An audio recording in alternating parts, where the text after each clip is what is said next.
सुबह सपा के मुखिया ओम प्रकाश राजभर के बीजेपी और एनडीए से गठबंधन के बाद अब प्रमुख विपक्षी पार्टी समाजवादी पार्टी भी ओम प्रकाश राजभर की काट तलाश कर रही है। इससे पहले ओम प्रकाश राजभर और समाजवादी पार्टी के बीच विधानसभा चुनाव में गठबंधन हुआ था, जिससे सपा को फायदा पहुंचा था। वहीं अब सपा ने ओम प्रकाश राजभर की काट के लिए एक अपनी ही पार्टी के नेता पर दांव खेला है। पार्टी ने अब समीक्षा कार्यक्रम भी शुरू कर दिया है। आपको बता दें कि समाजवादी पार्टी के महासचिव राम अचल राजभर को समाजवादी पार्टी ने ओपी राजभर की काट के तौर पर आगे करने की कवायद शुरू कर दी है, जिसके चलते अब आगामी लोकसभा चुनाव के लिए समाजवादी पार्टी कमर कसती हुई नजर आ रही है। ओम प्रकाश राजभर के बीजेपी के साथ गठबंधन करने के बाद सपा अब महासचिव राम अचल राजभर को आगे करती हुई नजर आ रही है। इसी के मद्देनजर पार्टी ने गाजीपुर के सभी विधानसभाओं और सेक्टरों और अन्य कार्यकर्ताओं की समीक्षा बैठक का कार्यक्रम शुरू कर दिया है। आपको बता दें कि राष्ट्रीय महासचिव राम अचल राजभर के द्वारा गाजीपुर में पार्टी की तैयारियों की समीक्षा की गई। इस दौरान उन्होंने कहा कि डबल इंजन की जो सरकार चल रही है, उसके एक इंजन को सपा कार्यकर्ताओं को फेल करना होगा।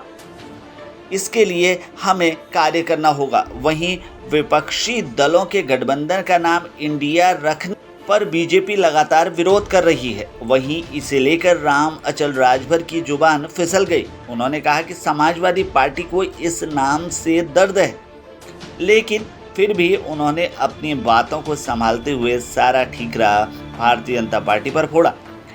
ओपी राजभर पर हमला करते हुए राम अचल राजभर ने कहा कि साल 2024 में लोकसभा चुनाव में वो कुछ नहीं कर पाएंगे। आप लोग उनका नाम लेकर सिर्फ उन्हें हाईलाइट कर रहे हैं। अगर अपने दल से स्वयं चुनाव लड़ ले तो पता चल जाएगा।